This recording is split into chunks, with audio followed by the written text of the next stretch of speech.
2023 September 10 വടക്കേ African Mediterranean രാജ്യമായ ലിബിയയിലെ തീരദേശ ഡെർണ നഗരത്തിൽ അതിതീവ്ര മഴയും കൊടുങ്കാറ്റും ഉൾപ്പെടെ പ്രളയസമാന രീതിയിൽ കാലാവസ്ഥ മാറി.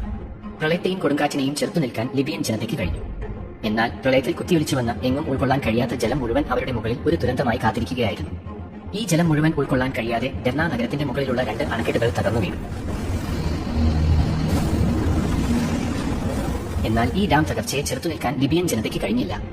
5200 പേർ മരിക്കുകയും 10,000-ലധികം ആളുകളെ കാണാതാവുകയും ചെയ്ത ഈ ദുരന്തം കഴിഞ്ഞ 130 വർഷത്തെ ചരിത്രത്തിൽ വടക്കേ ആഫ്രിക്കയിൽ ഉണ്ടായ ഏറ്റവും വലിയ വെള്ളപ്പൊക്ക ദുരന്തമാണ്. ശേഷം ലിബിയയിലെ ഡാം തകർന്ന പശ്ചാത്തലത്തിൽ ന്യൂയോർക്ക് ടൈംസ് പുറത്തുവിട്ട ഒരു റിപ്പോർട്ടുണ്ട്. ലോകത്തെ ഏറ്റവും അപകടകരമായ നിലയിൽ സ്ഥിതി ചെയ്യുന്ന ഡാമുകളിൽ പ്രധാനപ്പെട്ട ഒന്ന് മുല്ലപ്പെരിയാറാണ്.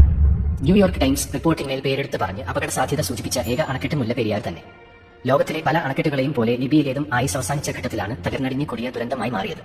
1887-നും 1895-നും ഇടയിൽ ജോൺ പെന്നിക്കിക്ക് നിർമ്മിച്ച ഈ മുല്ലപ്പെരിയാർ ഡാമിന് ഇന്ന് 128 വർഷത്തോളം പഴക്കമുണ്ട്. ഇതേ സമയം തന്നെ മദ്രാസ് റെസിഡൻസി ഏരിയയിലേക്ക്, അതായത് ഇന്നത്തെ തമിഴ്നാട്ടിലേക്ക് വെള്ളം തിരിച്ചുവിടാനുള്ള കരാറിലും എത്തി.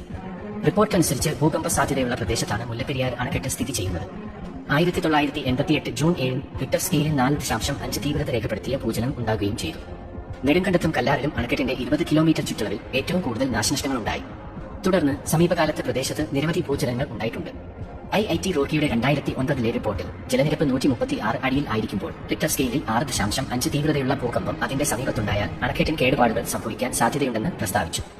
ഒരുപക്ഷേ മുല്ലപ്പെരിയാർ അണക്കെട്ട് തകർന്നാൽ അതിന്റെ പ്രത്യാഘാതങ്ങൾ നമ്മൾ ഊഹിക്കാവുന്നതിലും അപ്പുറമായിരിക്കും. കാരണം ഇടുക്കി ആർച്ചണക്കെട്ട് തന്നെയാണ്. മുല്ലപ്പെരിയാർ അണക്കെട്ടിന്റെ തകർച്ച ഇടുക്കി അണക്കെട്ടിനെ ബാധിച്ചാൽ അത് കേരളത്തിലെ എറണാകുളം, കോട്ടയം ജില്ലകളിൽ വ്യാപകമായ നാശം വിതച്ചേക്കാം. ഒരുപക്ഷെ ജില്ലകൾ തന്നെ പൂർണ്ണമായി നശിക്കപ്പെട്ടേക്കാം. ലോകത്തിൽ ഇന്ന് നിലവിലുള്ള ഉയരം കൂടിയ ഭൂഗുരുത്വ അണക്കെട്ടുകളിൽ ഏറ്റവും പഴക്കമുള്ള അണക്കെട്ടാണ് മുല്ലപ്പെരിയാറിലേത്. നിർമ്മാണ കാലഘട്ടത്തിൽ ഇത് ലോകത്തിലെ ഏറ്റവും വലിയ അണക്കെട്ടായിരുന്നു. സുർക്കി മിശ്രിതം ഉപയോഗിച്ച് നിർമ്മിച്ച അണക്കെട്ടുകളിൽ ഇന്ന് ലോകത്ത് നിലവിലുള്ള ഏക അണക്കെട്ടെന്ന പ്രത്യേകതയും ഇതിനുണ്ട്. സുർക്കിയേക്കാൾ 6 ഇരട്ടി ശക്തിയാണ് ഇന്നത്തെ ഡാമുകൾക്ക് ഉപയോഗിക്കുന്ന സിമന്റുകൾ എന്നാണ് വിദഗ്ധർ പറയുന്നത്. മുല്ലപ്പെരിയാർ ഡാം ശില്പിയായ പെനിക്വിക് പോലും ഡാമിന് നൽകിയ ശരാശരി ആയുസ് 50 വർഷം മാത്രമായിരുന്നു. 20-ാം നൂറ്റാണ്ടിന്റെ മധ്യത്തിൽ നിർമ്മിക്കപ്പെട്ട അണക്കെട്ടുകൾ കാലഹരണപ്പെട്ടു തുടങ്ങിയിരിക്കുന്നതായി ന്യൂയോർക്ക് ടൈംസ് റിപ്പോർട്ട് ചൂണ്ടിക്കാട്ടിയിരുന്നു. ഇവ ഡാം ദുരന്തമായി മാറിയാൽ ഏറ്റവും അധികം ബാധിക്കുന്നത് ഇന്ത്യയും ചൈനയും ആയിരിക്കും. കാലാവസ്ഥാ വ്യതിയാനത്തിന്റെ പശ്ചാത്തലത്തിൽ കാലപ്പഴക്കം ചെന്ന അണക്കെട്ടുകളിൽ നിന്നുള്ള അപകട സാധ്യതകൾ അതീവ ഗൗരവമുള്ളതാണ്. അതുകൊണ്ട് തന്നെ 3.5 ദശലക്ഷം ആളുകൾക്ക് അപകട സാധ്യതയും നിലനിൽക്കുന്നുണ്ട്. സാധാരണ ഇത്തരം മുന്നറിയിപ്പുകളോ ആശങ്കകളോ ഉയരുമ്പോൾ അറ്റകുറ്റപ്പണി നടത്തുക, റിസർവോയർ ലെവൽ നിരീക്ഷിക്കുക, നീരൊഴുക്ക് നിരീക്ഷിക്കുക തുടങ്ങിയവയാണ് സ്ഥിരമായി കൈക്കൊള്ളുന്ന നടപടികൾ. 1961-ലെ വെള്ളപ്പൊക്കത്തോടുകൂടിയാണ് മുല്ലപ്പെരിയാർ അണക്കെട്ടിന്റെ സുരക്ഷ സംബന്ധിച്ച വാദപ്രതിവാദങ്ങൾ ഉയർന്നു വന്നത്. ജനതയുടെ ജീവൻ വെച്ചുള്ള പരീക്ഷണത്തിന് മുതിരാതെ ഡാമിനെ അപകടാവസ്ഥയിൽ നിന്ന് രക്ഷപ്പെടുത്താനുള്ള പ്രവൃത്തികൾ കേരളത്തിന്റെയും തമിഴ്നാടിന്റെയും സർക്കാരുകൾ കൈക്കൊള്ളാം. മുല്ലപ്പെരിയാർ പ്രക്ഷോഭത്തിനും നിയമപോരാട്ടങ്ങൾക്കും 4 പതിറ്റാണ്ടിന്റെ ചരിത്രമുണ്ട്. 1979 ഗുജറാത്തിലെ മോർബി പട്ടണം തന്നെ ഒലിച്ചുപോയ മാച്ചു അണക്കെട്ട് ദുരന്തത്തിന് പിന്നാലെയായിരുന്നു മുല്ലപ്പെരിയാർ ആശങ്കയ്ക്കും തർക്കങ്ങൾക്കും തുടക്കം. പ്രധാനമന്ത്രി ചരൺ സിംഗിന്റെ നിർദ്ദേശപ്രകാരം അന്ന് കേരളത്തിലെത്തിയ ദേശീയ ജല കമ്മീഷൻ ചെയർമാൻ അണക്കെട്ടിന് ബലക്ഷയമുണ്ടെന്ന് കേന്ദ്ര സർക്കാരിന് റിപ്പോർട്ട് നൽകി. അണക്കെട്ട് ബലപ്പെടുത്താൻ അറ്റകുറ്റപ്പണികൾ നടന്നെങ്കിലും ജനങ്ങളുടെ ആശങ്കയ്ക്ക് അറുതിയുണ്ടായില്ല.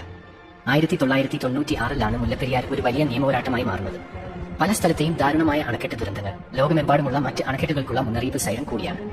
ഡാർണ നഗരത്തിന് ആ വിധി ഉണ്ടായത് കാലാവസ്ഥ ഉയർത്തിയ ഭീഷണി അധികാരികൾക്ക് തിരിച്ചറിയാനും മുൻകരുതലുകൾ എടുക്കാനും സാധിക്കാത്തതാണ്. മാറുന്ന കാലാവസ്ഥയിൽ അണക്കെട്ടുകൾ ഉയർത്തുന്ന ഭീഷണിയാണ് ഇത് അടിവരയിടുന്നത്.